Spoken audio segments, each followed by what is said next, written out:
Sí, muchas gracias de verdad por de haber Argentina. hecho esta iniciativa. Nosotras estamos muy contentas de poder llegar pues a tantos hogares. No nos imaginamos que la acogida de la invitación iba a ser tanta, pero también gracias a Rafael porque quiso acoger esta invitación como suya también. Así que nada, vamos a esperar unos minuticos nada más para que demos inicio entonces a lo que nos convoca, que es estas reflexiones en torno a como preparación para nuestra celebración de Pentecostés, que hemos titulado Movidos por el Espíritu. Les adelanto que vamos a tener un espacio para compartir las reflexiones de Rafael, luego un espacio también para preguntas que ustedes podrán ir escribiendo en el chat, las iremos leyendo, y bueno, será un encuentro fraterno y esperemos que sea muy enriquecedor para todos.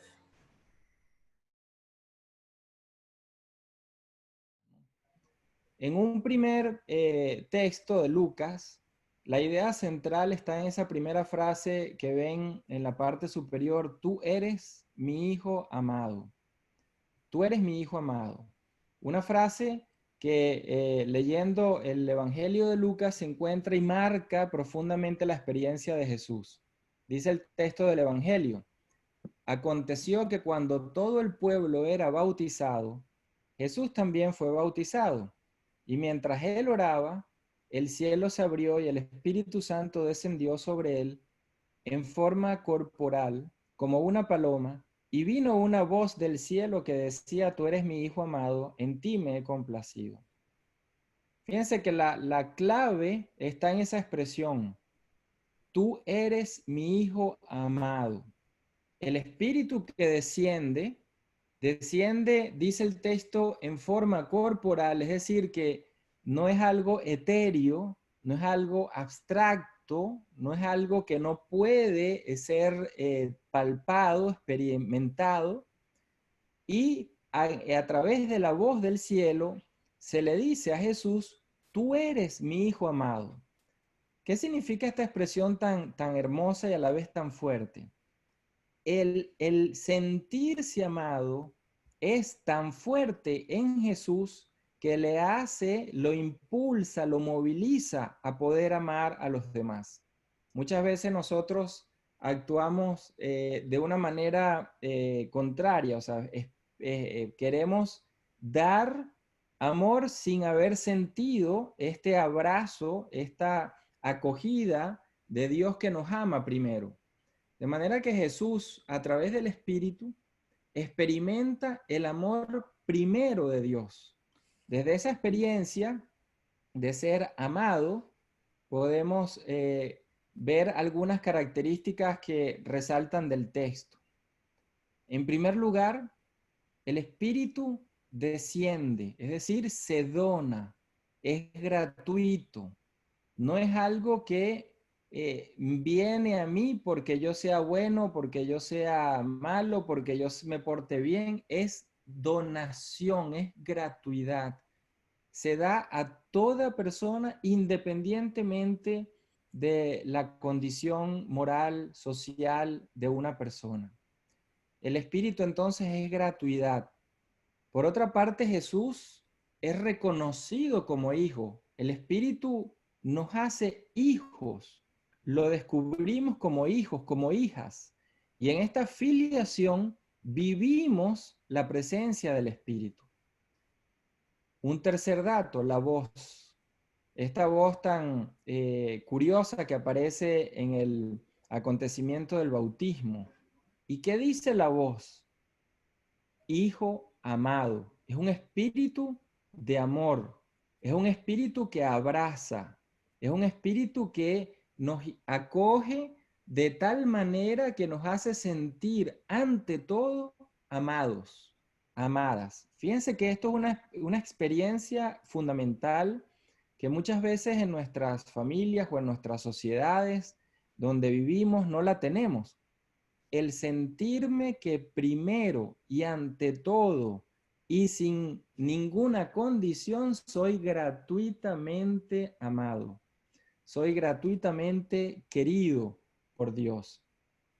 una otra característica del texto. Jesús encuentra a Dios es al ser amado, el Espíritu hace posible que lo primero sea siempre el amor. Lo primero sea siempre el amor.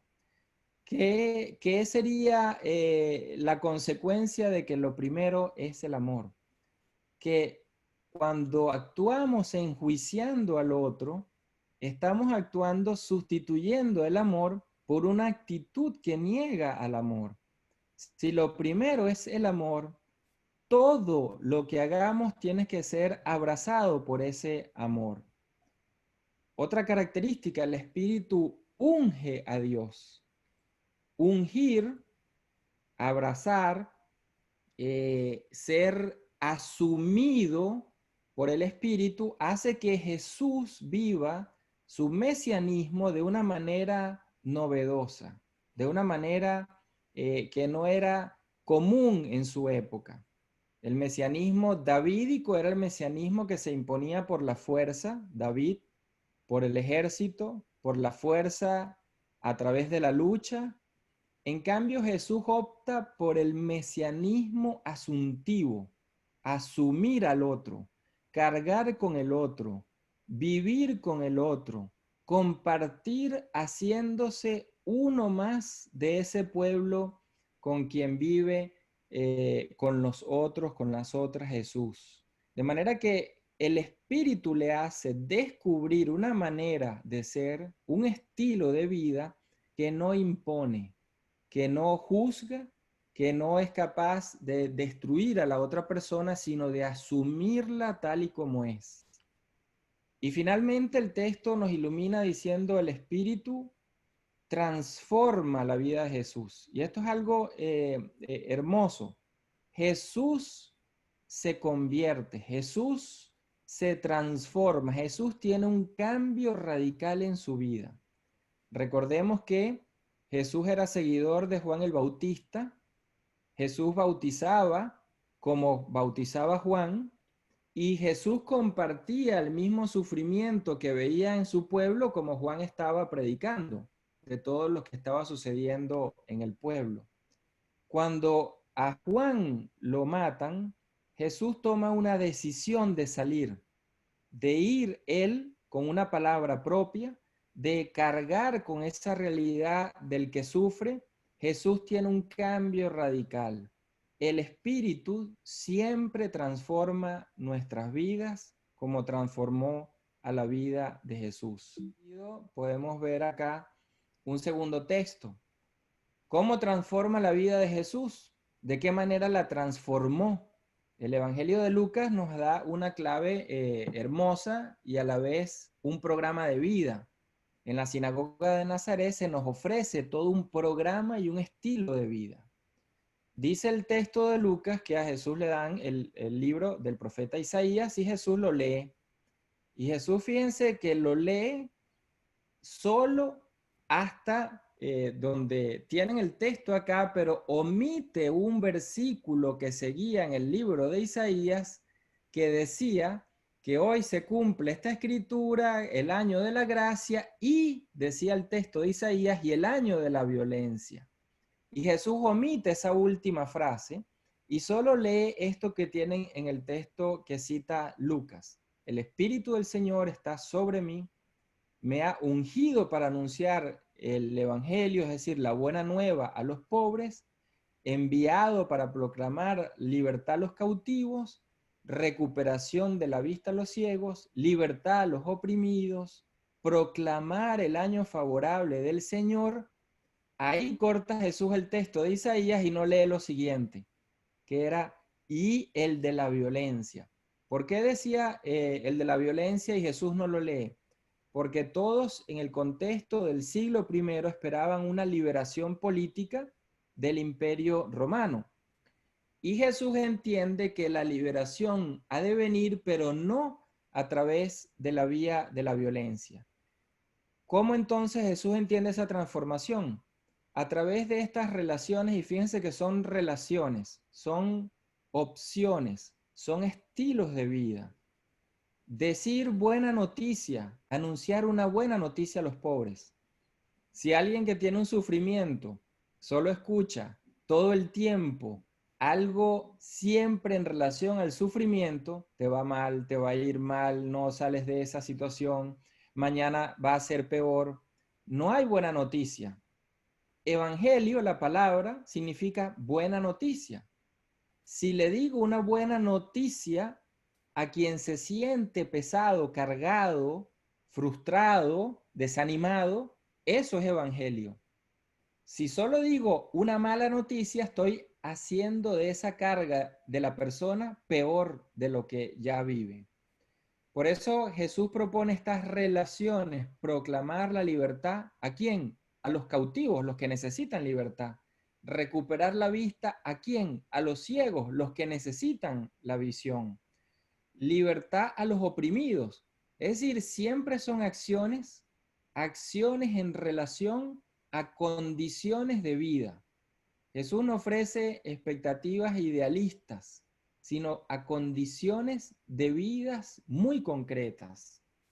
Si decimos pobres, implica, bueno, las carencias que puedo vivir a nivel de servicios públicos hoy en día, de alimentación.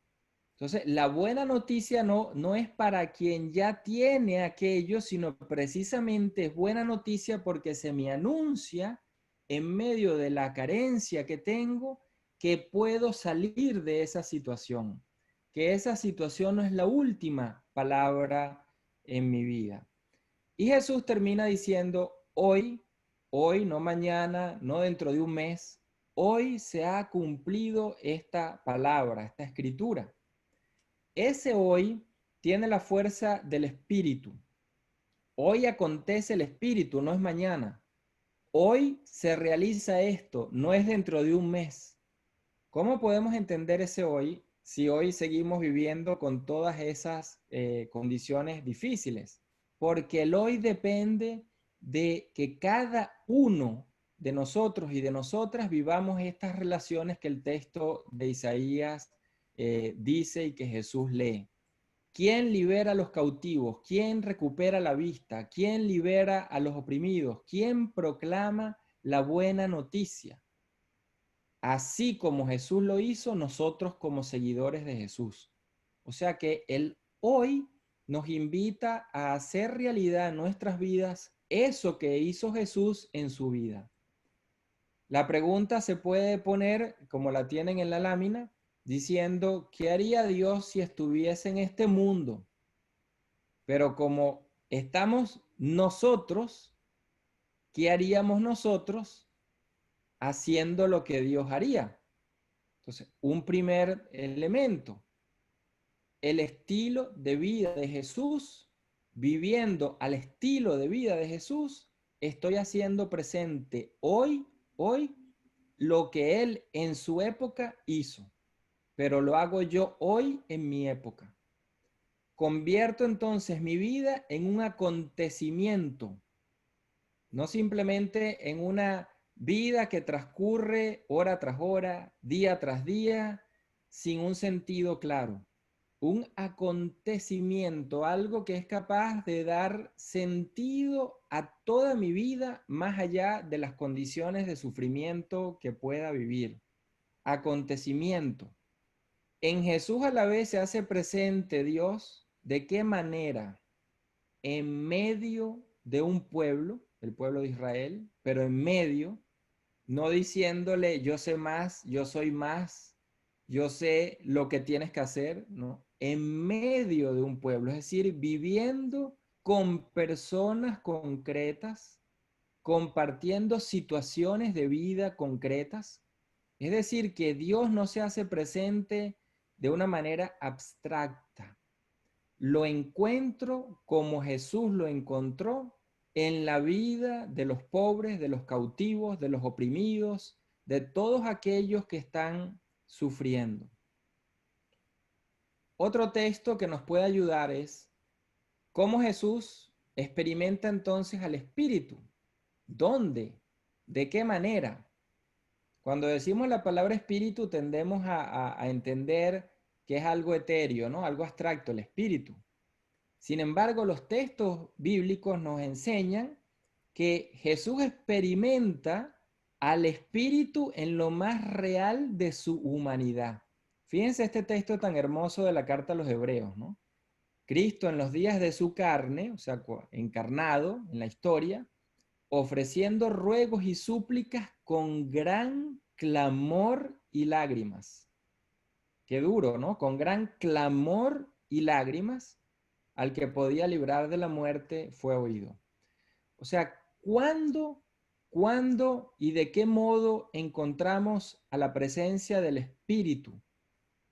Cuando clamamos desde aquello que vivimos humanamente y que nos cuesta. El clamor, las lágrimas representan muchas veces la desesperanza, la desesperación, en la condición donde me siento impotente para hacer algo. Desde ahí es donde encuentro el Espíritu. Fíjense qué interesante porque, como decía anteriormente, a veces creemos que el Espíritu está pues ahí en el aire de manera etérea, donde no lo podemos palpar. Jesús se encuentra desde su propia realidad humana con el Espíritu. ¿Cómo lo encuentra? Desde la dolencia humana, cuando le duele al otro, cuando encuentra que la vida del otro toca su propia vida. Fíjense este otro texto del Evangelio de Juan. María, cuando llegó a donde estaba Jesús, al verle, se postró a sus pies diciéndole: Señor, si hubiese, fíjense esta frase que muchas veces a nosotros pues igual nos sucede. Si hubieses estado aquí, no habría muerto mi hermano. Lo mismo decimos muchas veces, ¿no? Si hubieses estado conmigo, pues no me hubiese pasado lo que viví. Si hubieses acompañado mi situación, no hubiera sufrido tanto, etcétera. ¿Cómo responde Jesús? Dice, al verla llorando, o sea, Jesús ve a María llorando, también llorando a los judíos, es decir, al pueblo que estaba ahí reunido, se estremeció en espíritu y se conmovió. Se estremeció en espíritu y se conmovió. Qué hermoso el que Jesús haya conectado con la vida de los que estaban sufriendo. Jesús padece como padecen los que estaban pasando el duelo de la persona querida que se había muerto. Jesús comparte ese dolor. Entonces fíjense que el si hubieses estado aquí se transforma. No es el Espíritu quien me soluciona el problema, es quien a través de Jesús me acompaña en mi dolor para no vivir el dolor solo, para no padecer aislado, para no sufrir de una manera que no encuentro a la otra persona para poder apoyarme en el sufrimiento, aun cuando no encuentre solución. Entonces, fíjense la reacción de Jesús desde la compasión, desde el conmoverse. Decíamos entonces que el Espíritu en el bautismo revela un mesianismo asuntivo en Jesús. ¿Qué significa mesianismo asuntivo? Uno que no es davídico, que era del poder, ejércitos, violencia, y Jesús un mesianismo asuntivo desde el Espíritu de Dios. La frase que tienen arriba es la que nos puede ayudar como criterio. Os haré descansar. ¿Quién no está cansado en la vida? ¿Quién no se frustra? ¿Quién no se siente impotente? ¿Quién no se siente sin fuerzas? Y Jesús dice, os haré descansar. ¿Qué significa? El primer texto en Mateo 11 que tienen ahí, venid a mí todos los que estáis agobiados y cargados y os haré descansar.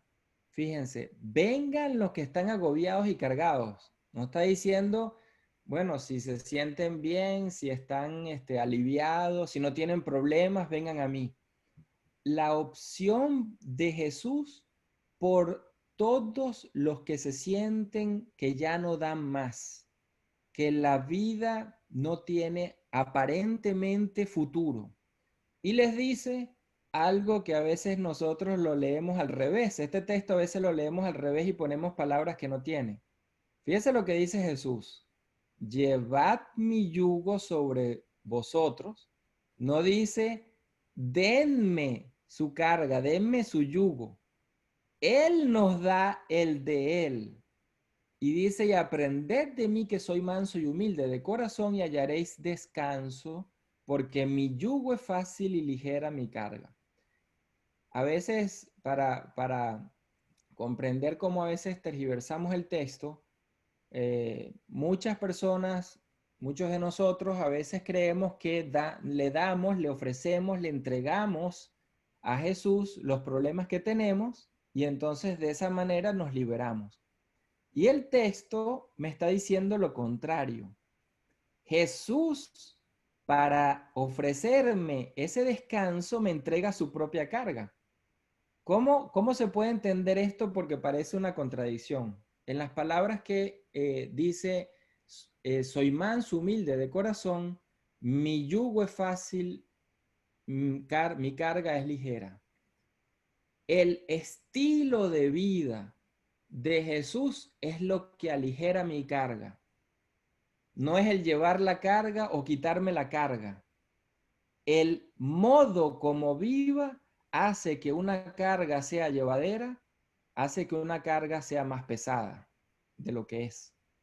Jesús lo que me está ofreciendo no es darme o quitarme un problema, sino enseñarme un estilo de vida, una manera de vivir que es capaz de aligerar mi carga. En el otro texto nos dice de qué modo es el ser manso y humilde de corazón. Compasión, la clave, compasión. Jesús llamando a sus discípulos, dice Mateo acá, tengo compasión de la gente. Ya hace 3 días que están conmigo y no tienen que comer. Fíjense el texto. Leíamos en Lucas acciones concretas a situaciones de condiciones de vida concretas, ¿no? Pobres, cautivos, ciegos. ¿Qué dice este texto? Hambre. El no tienen que comer, no sea que se desmayen, dice Mateo, refiriéndose a lo que Jesús le decía a los seguidores. Eso genera en Jesús compasión. Compasión no es lástima. Y esto es algo que muchas veces malentendemos cuando decimos hay que tener compasión del otro, de la otra. Y eso es como decir, le tengo lástima porque no puede salir adelante, tengo lástima porque tiene problemas, ¿no? Compasión no es lástima, es padecer con, es ver la realidad desde el lugar del otro, es ver con los ojos de la otra persona y no con los míos.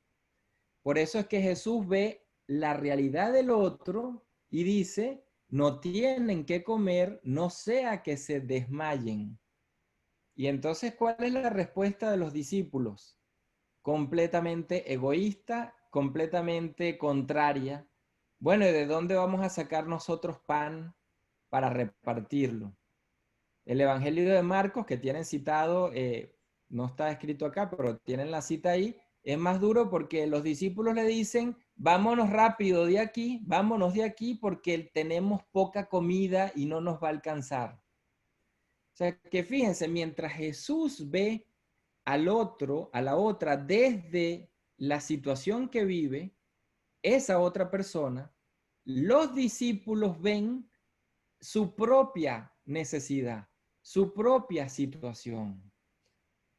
Entonces vemos que la clave de ese espíritu que mueve a Jesús es que es siempre un espíritu compasivo. Si no tengo compasión, el espíritu no está presente en mi vida. Pasión con el otro, padecer con el otro, ver al otro desde su propio lugar, desde sus ojos, desde su mirada y no desde la mía. Otro texto que nos indica entonces ¿Qué produce el Espíritu en nosotros? Filiación, es decir, ser hijos e hijas. Leemos acá el texto de los Gálatas, de la carta a los Gálatas, ¿no? Cuando la plenitud del tiempo, Dios envió a su Hijo nacido de mujer bajo la ley, a fin de que redimiera a los que estaban bajo la ley. Y aquí viene el sentido, para que recibiéramos la adopción de hijos, de hijas. Porque sois hijos, Dios ha enviado el Espíritu de su Hijo a nuestros corazones, clamando, Abba, Padre. Por tanto, ya no eres siervo, sino hijo. Fíjense, clamor, que decíamos en los textos que leíamos en el texto anterior de la carta a los Hebreos. Jesús clama desde lo más humano, clama desde las lágrimas, clama desde el dolor, y ahora utiliza acá la carta a los Gálatas esa misma expresión para llamar a Dios. Desde el clamor llamamos a Dios. Desde el clamor, ¿qué significa? Desde el dolor, desde la incomprensión, desde el sufrimiento. O sea, es llamado Abba. Y fíjense que la expresión Abba es una palabra que es incompleta. Se compara con el balbucear de un bebé. Un niño, una niña que está aprendiendo a decir una palabra, no la dice completa. Dice pa, en vez de decir papá, dice ma, en vez de decir mamá. Va formando poco a poco la palabra en la medida que crece. Abba es el nombre que el Espíritu permite, favorece que dirijamos a Dios como Padre. Es decir, es una relación de ternura, una relación donde ya no somos, como dice el texto, siervos, es decir, sometidos a, dependientes de, sino que somos hijos e hijas de ese Padre que es ternura para con todos y cada uno de nosotros. De manera que el Espíritu en Jesús, como en cada uno de nosotros, hace posible esta relación con Dios, llamándolo en una relación de ternura, Abba. Podemos pues aquí del texto sacar algunas ideas, ¿no? Dios envía al Hijo que se hace hombre, es decir, asume lo humano. Cuando decimos encarnación, estamos hablando no solo que se hace un hombre en cuanto a lo físico, a lo corpóreo, sino que se hace ser humano, humaniza la existencia y es capaz de humanizar la existencia de los demás. Se hace entonces humano en ese sentido. Nacido de mujer. Bueno, una frase muy hermosa porque significa que vive corpóreamente como nosotros. Los textos que hemos visto anteriormente, Jesús llora, Jesús clama, Jesús se preocupa por el hambre. Es decir, nace y participa de una realidad como la de cualquiera de nosotros. Por otra parte, todos y todas, sin excepción, participamos de esa vida del Espíritu. Participamos sin excepción cada uno y cada una. Fíjense, sin excepción. El Espíritu no se da porque seamos buenos o seamos malos, porque tengamos un comportamiento moral o porque tengamos una vida social y económica buena o mala. Se da a toda persona sin excepción, gratuitamente, es decir, porque nos ama primero, se da, no porque merezcamos primero. En este sentido, el Padre, la figura del Padre, que el Espíritu permite que clamemos, que llamemos, nos une a todos como hijos e hijas. Si tenemos un Padre común, quiere decir que todos somos hijos e hijas de ese mismo Padre. ¿Cuál es la consecuencia entonces de tener un Padre común si todos somos sus hijos y sus hijas? Que estamos llamados a ser hermanos y hermanas. Si somos hijos e hijas del mismo Padre, esos hijos e hijas son entre sí hermanos y hermanas. Eso es lo que el Espíritu posibilita cuando nos hace llamar a Dios Padre. Entonces, fíjense lo que implica que el Espíritu haga que llamemos a Dios Padre. Cada vez que decimos Padre nuestro, estamos diciendo somos sus hijos, somos sus hijas, estamos diciendo somos hermanos, somos hermanas.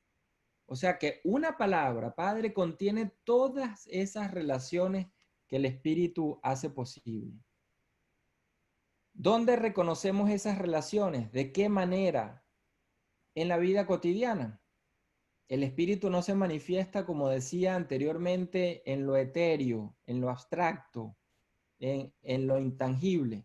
Se manifiesta en la vida cotidiana.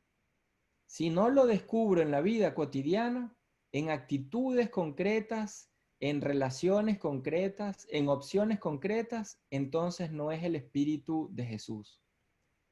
El texto de Pablo acá nos ilumina con este tipo de actitudes que en la vida cotidiana podemos descubrir, podemos desarrollar, podemos profundizar.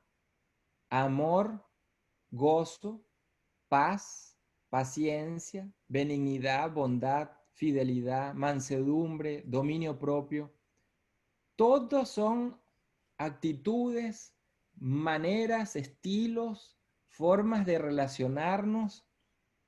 Es decir, que aquel texto que veíamos donde Jesús dice, aprended de mí que mi carga, soy manso y humilde de corazón, que mi carga es llevadera, tiene que ver con esta comprensión que los primeros cristianos hacen de ese texto al entender que la carga no se aligera porque me la quiten o porque yo me la quite, sino por la actitud, por la forma de vida, por el modo como vivo que hará que esa carga, que nunca me la voy a poder quitar, pero sí voy a poder aprender a vivir de una manera tal que no me quita vida, que no me roba vida, que no me destruye la esperanza. Es decir, que me enseña a vivir en el amor en medio de muchas veces el desamor, el gozo en medio de la tristeza, pues la paz en medio de lo turbulento, la paciencia cuando hay desespero. Es decir, actitudes que se dan en situaciones y en condiciones de vida extremas.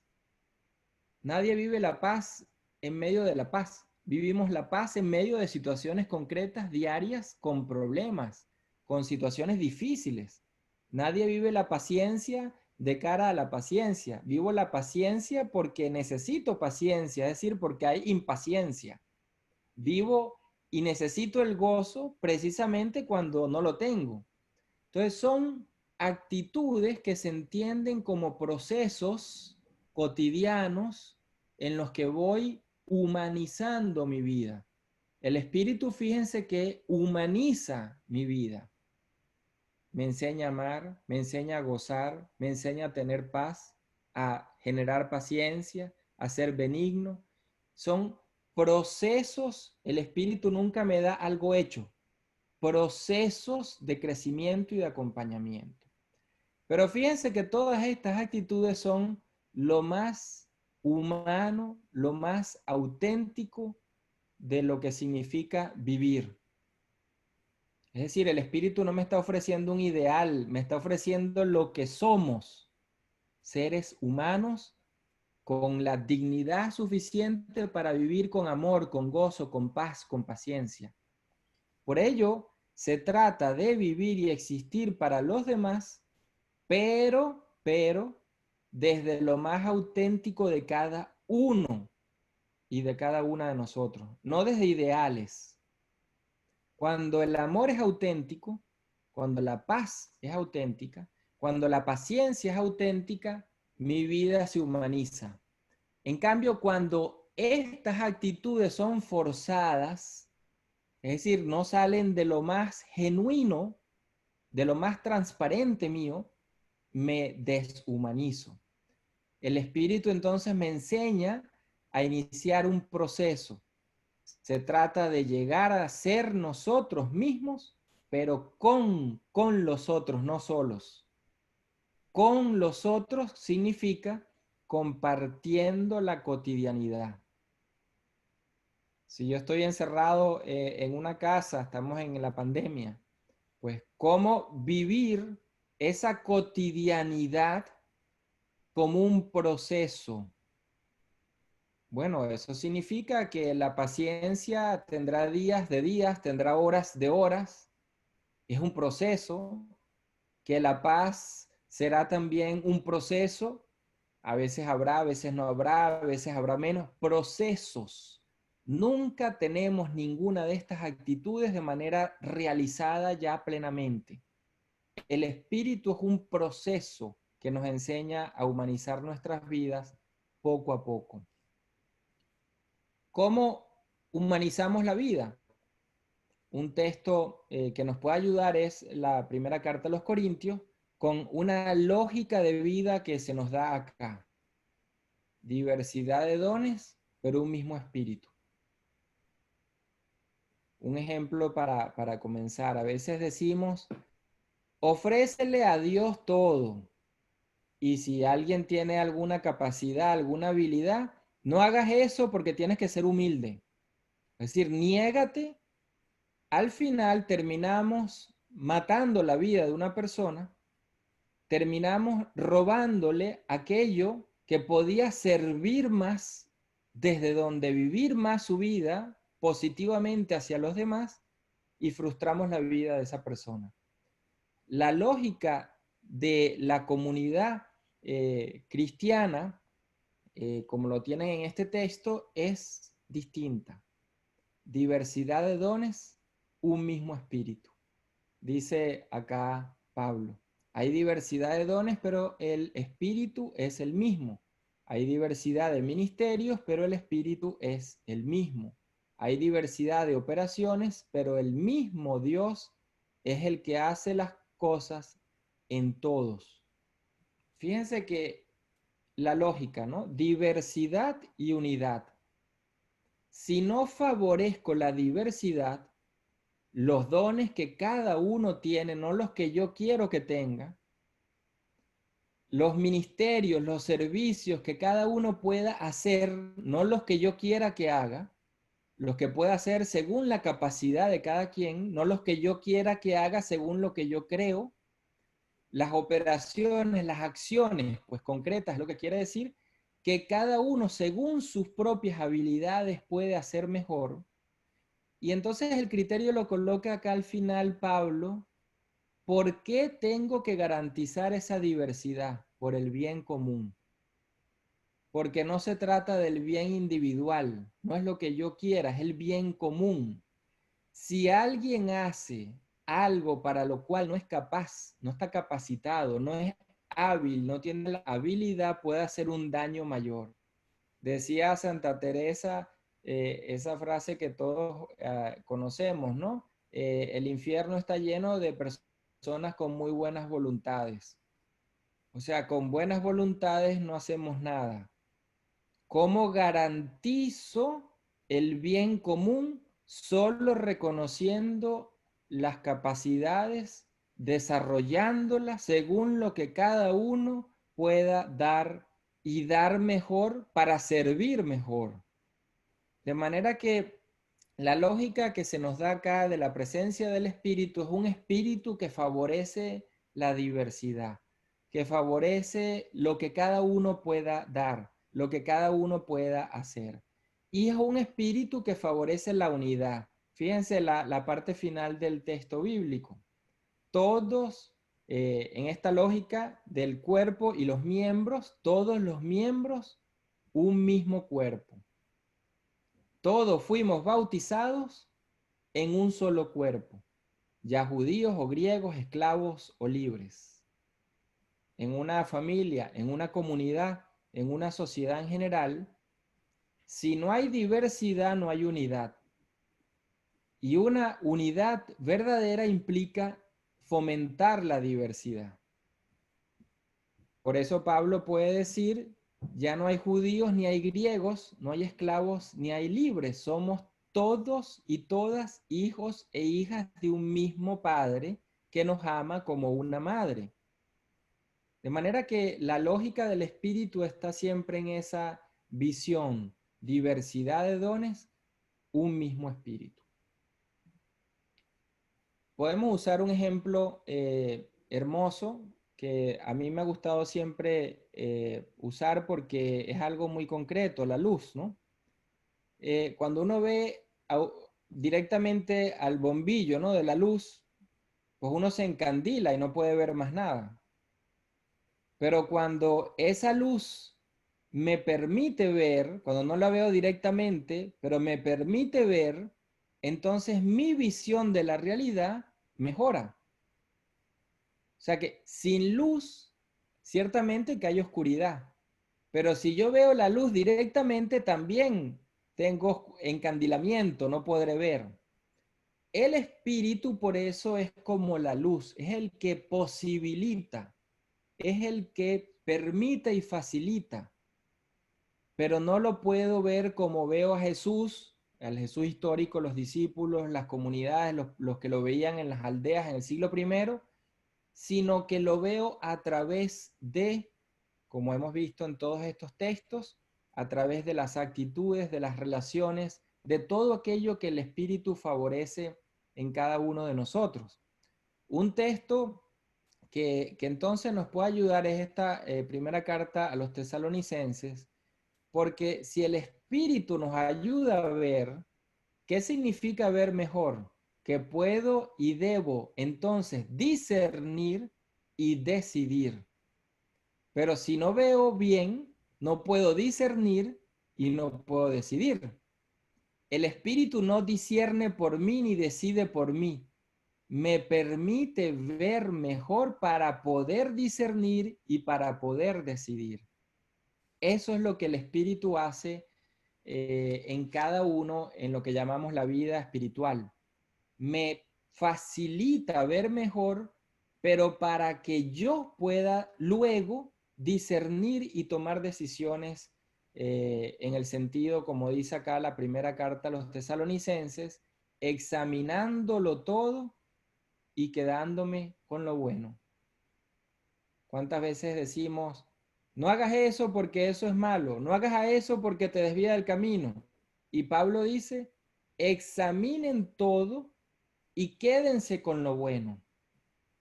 Es decir, el discernimiento es desde una realidad en la que puedo ver toda su complejidad, no solo un aspecto. El discernimiento es cuando logro entrar en esa realidad en toda su dificultad, no solo desde lo que yo padezco. Y entonces la decisión la tomo desde esa perspectiva global. Poniendo el ejemplo del texto anterior donde Jesús vio el hambre de las personas y los discípulos vieron su propia hambre, ¿no? Jesús vio esa totalidad, esa complejidad. Los discípulos solo vieron la suya. Examinen todo. Jesús vio la realidad de todo el pueblo, no la realidad de él como individuo y de los discípulos como grupo. Retened lo bueno. Jesús entonces comparte aquello que era una necesidad.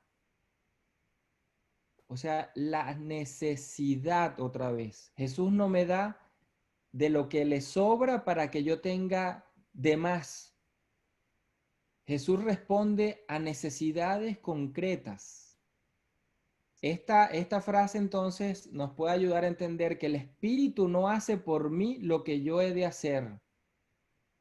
El Espíritu facilita que yo vea mejor la luz, pero yo he de discernir y tomar las decisiones al estilo de Jesús.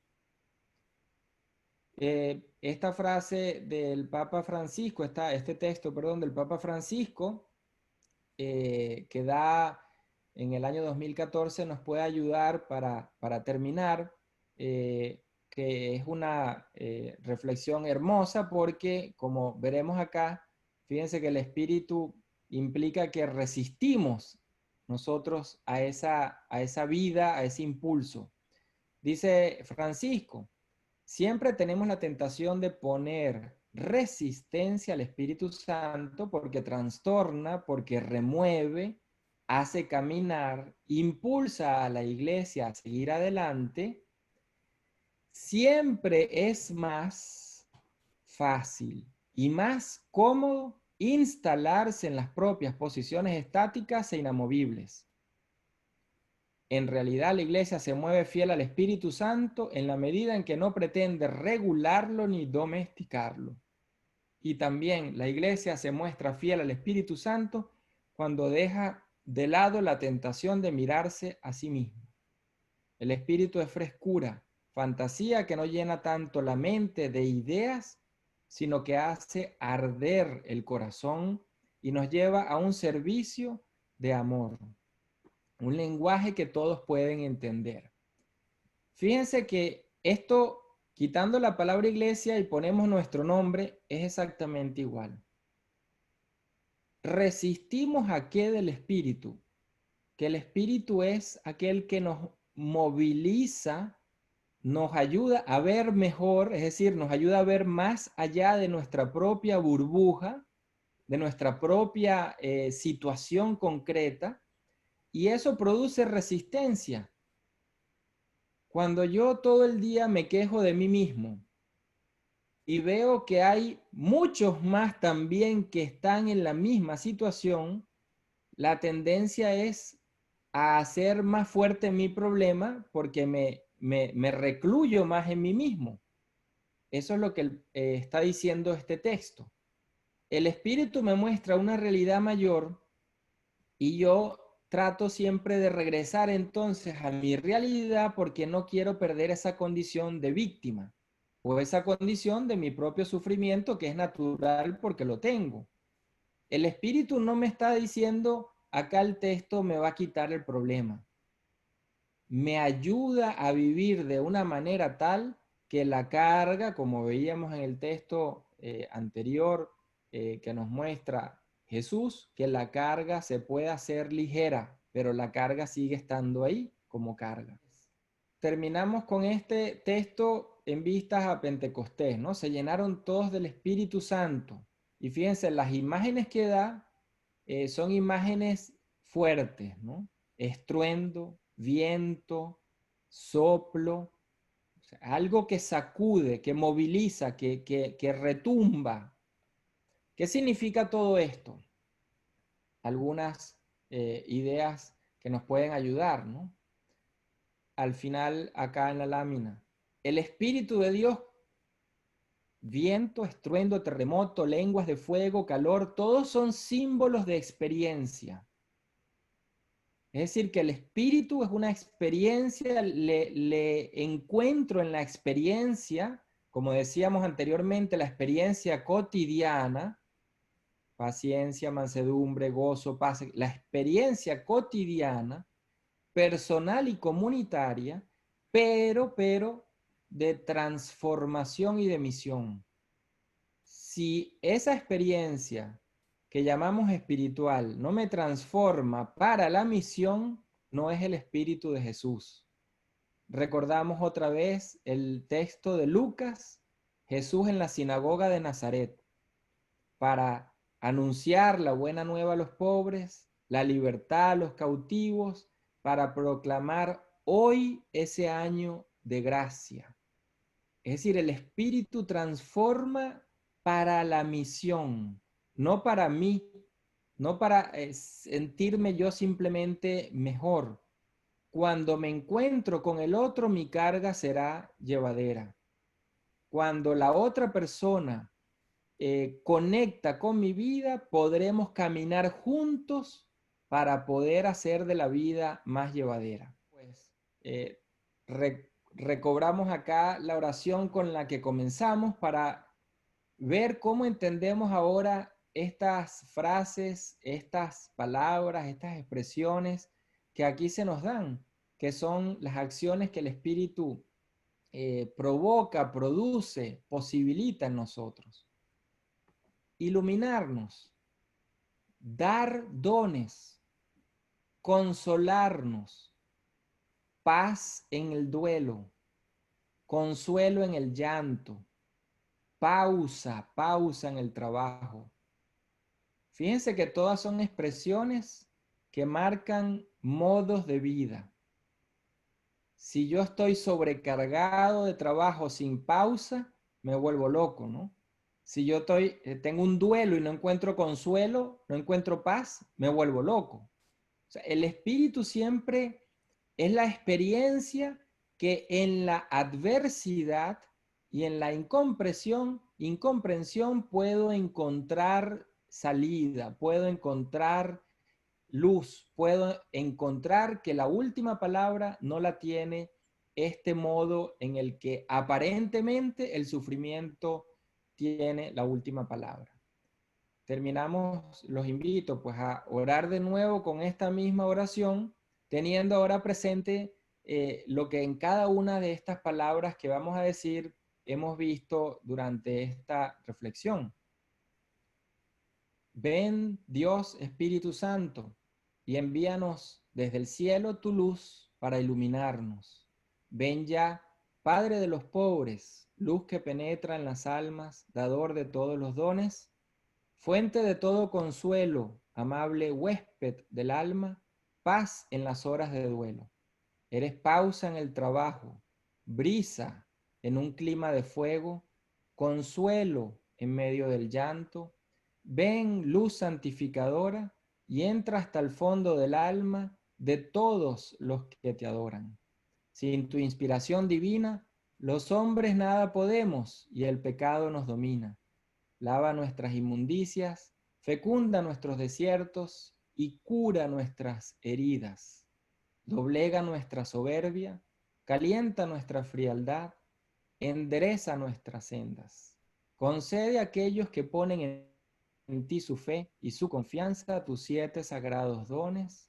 Danos virtudes y méritos, danos una buena muerte y contigo el gozo eterno. Bueno, muchas gracias, Rafael. Gracias Muchas a todos gracias. también por haber estado participando con nosotros, por habernos seguido en este encuentro con Rafael, estas reflexiones que nos ha sugerido y que sin duda nos van a servir para poder vivir un nuevo Pentecostés. Creo que particularmente la reflexión que me queda es que todavía hay mucho que pedir. La venida del Espíritu Santo sigue siendo buena noticia para nosotros hoy. Y poder ofrecer estos espacios desde aquí, desde Venezuela, desde Caracas, aún con todas las limitaciones que tenemos, creo que también es signo de que el Espíritu Santo hace ligera la carga.